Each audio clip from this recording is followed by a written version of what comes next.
हिमाचल प्रदेश के राज्यपाल शिव प्रताप शुक्ल ने राज्यपाल के रूप में 2 वर्ष पूरे होने पर राज्य भवन में कॉफी टेबल बुक लॉन्च की है और कहा कि 2 वर्ष में उन्होंने असंवैधानिक मर्यादाओं पर वो पद की गरिमा में रहकर कार्य किया है। जब वे राज्यपाल बने तो पीएम मोदी ने नशे के खिलाफ काम करने के निर्देश दिए थे, जिसके बाद हिमाचल में बढ़ते नशे के खिलाफ अभियान छेड़ा गया और सभी लोगों को बिना राजनीति किए इस आंदोलन के रूप में अपनाना होगा, तभी देवभूमि नशे के दलदल से बाहर निकलेगी। राज्यपाल ने कहा कि हिमाचल उन्हें अब अपने घर की तरह लगने लगा है। प्रधानमंत्री ने मुझे संवैधानिक दायित्व का पालन करने और देवभूमि की नशे के कारण खंडित हो रही परंपरा के लिए काम करने के लिए कहा। प्रदेश में नशे के खिलाफ काम करने की शुरुआत की और पंचायती राज संस्थाओं और शिक्षण संस्थानों में नशे के खिलाफ मुहिम छेड़ी है।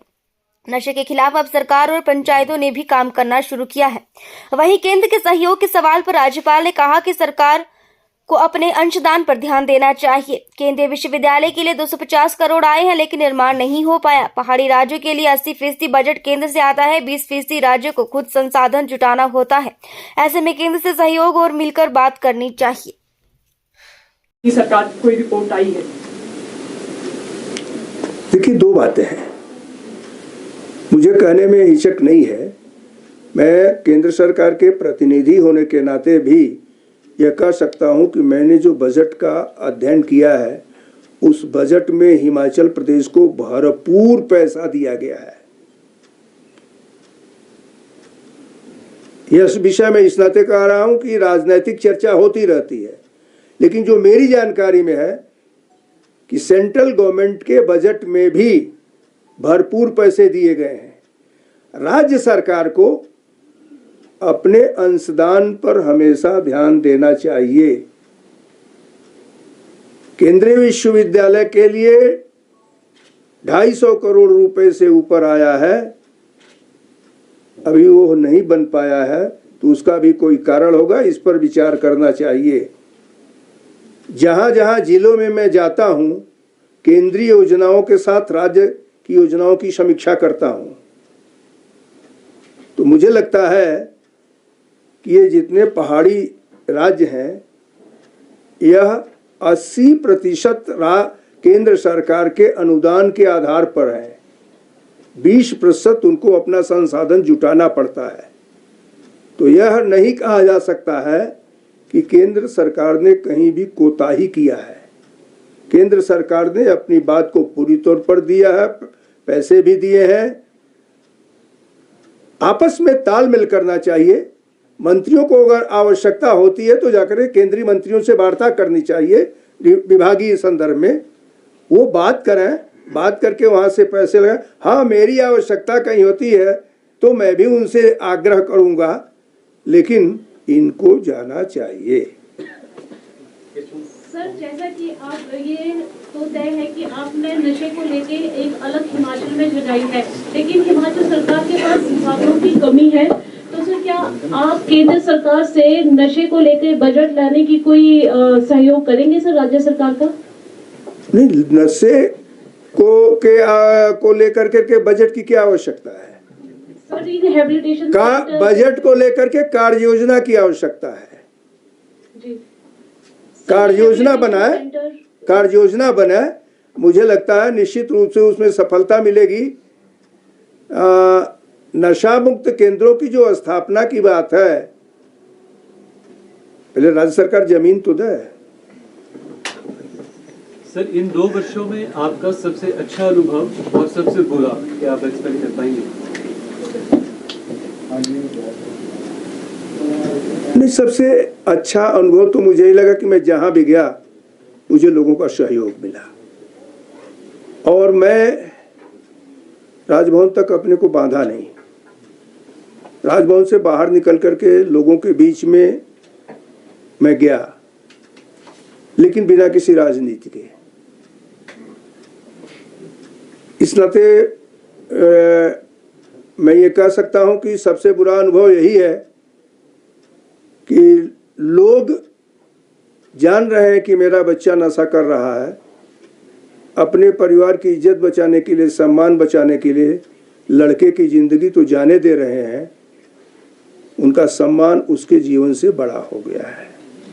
यह सबसे बुरा अनुभव मुझे हुआ। और मुझे लगता है कि हिमाचल वासियों को इस पर गंभीरता के साथ सोचना चाहिए।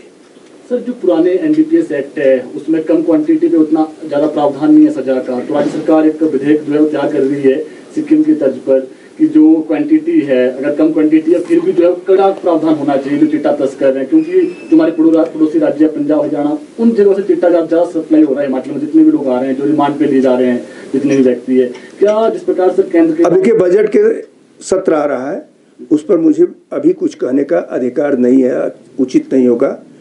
लेकिन जो समीक्षा किए हैं होंगे बजट के संदर्भ में, मैंने पहले चर्चा किया था, हो सकता है कि नशे के विषय में भी कुछ वो ले आए।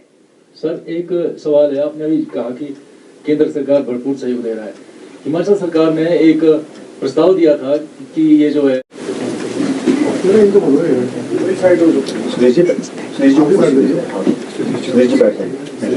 आगे वाले यार थोड़ा डाउन हो जाओ, पीछे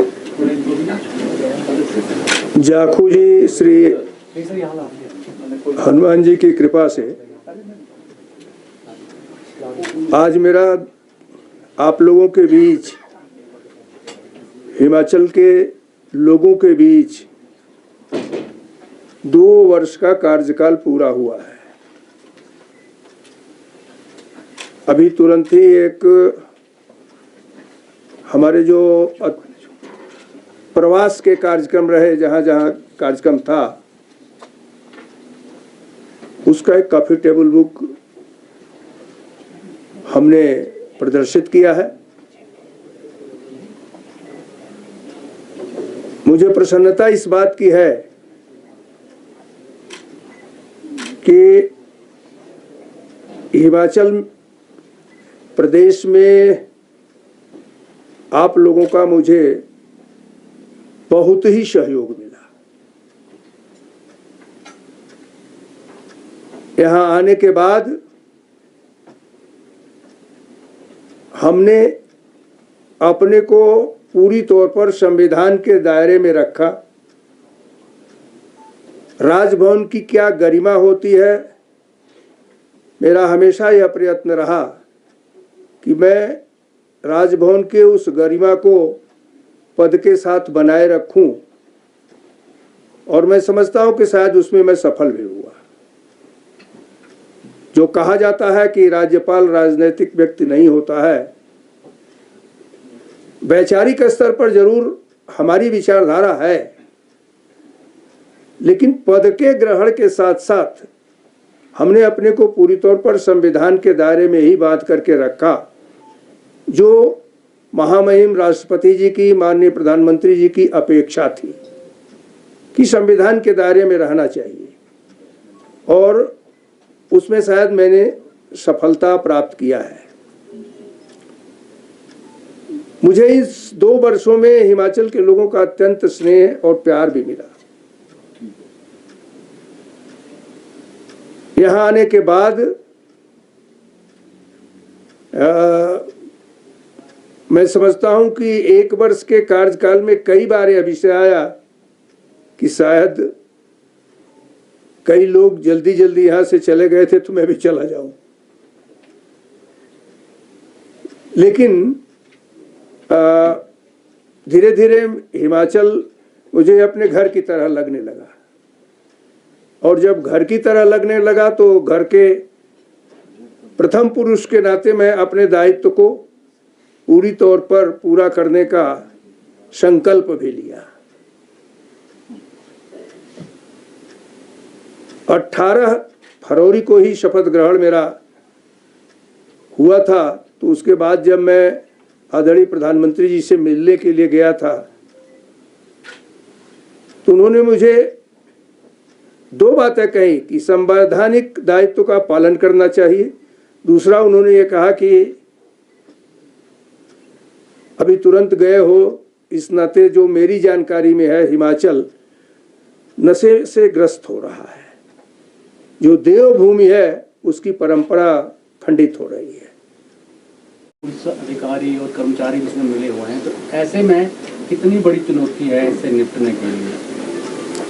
देखिए, मैंने इसी नाते कहा कि जब तक डिमांड नहीं खत्म होगी तब तक उसमें कहीं न कहीं थोड़ी बहुत कमी रहेगी। बात तो आगे बढ़ चुकी है और मुझे लगता है कि जो लोग भी, चाहे कर्मचारी हो चाहे कोई राजनीतिक हित साधने वाला व्यक्ति हो, वह तब तक ही उसको करेगा जब तक जनता उससे नहीं जुड़ी होगी। जनता जुड़ जाएगी तो कोई भी इस बात को कि हिमाचल से नशा दूर किया जाएगा रोक नहीं पाएगा, चाहे वह अधिकारी हो, चाहे कर्मचारी हो, चाहे राजनीतिक हो। हम सब लोग चुनौती बनकर उसके समक्ष खड़ा रहें, हम सब लोग चुनौती बनकर खड़ा रहें। उस चुनौती के सामने वह अड़ नहीं सकेगा, रुक नहीं सकेगा। सर, जो सरकार द्वारा प्रयास किए जा रहे हैं, क्या आप उससे संतुष्ट हैं या कुछ और प्रयास करने की आवश्यकता है? नहीं, देखिए, पुलिस अपने स्तर से काम कर रही है। सरकार का मतलब इस काम के लिए पुलिस लगाई जाती है, तो पुलिस अपने स्तर पर काम कर रही है। लेकिन मैंने फिर यही कहा है कि केवल पुलिस ही इसको कर पाएगी, ऐसा संभव नहीं है। अखबारों में भी आ गया कि कुछ पुलिस वाले भी लगे हुए, कुछ वो है। हम दो बात कहना चाहते हैं, इस नशे के विरुद्ध अभियान में कोई राजनीति नहीं होनी चाहिए। इस नशे के विरुद्ध काम करने के अभियान में सभी राजनीतिक दलों को हिमाचल बचाओ, नशा भगाओ, इसके लिए काम करना चाहिए। अर्की में 1 महीने तक लोगों ने खेल का आयोजन किया, 1 महीने तक, और उनका मोटो यही था, खेल खिलाओ, नशा भगाओ।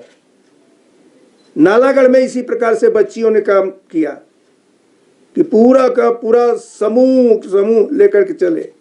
अभी मैं गया था तो चायल में लोगों ने इसको किया, और चायल में करने के बाद जब मैं टेक्निकल यूनिवर्सिटी में गया तो 1-2 नहीं, हजारों बच्चों का जुलूस निकला था।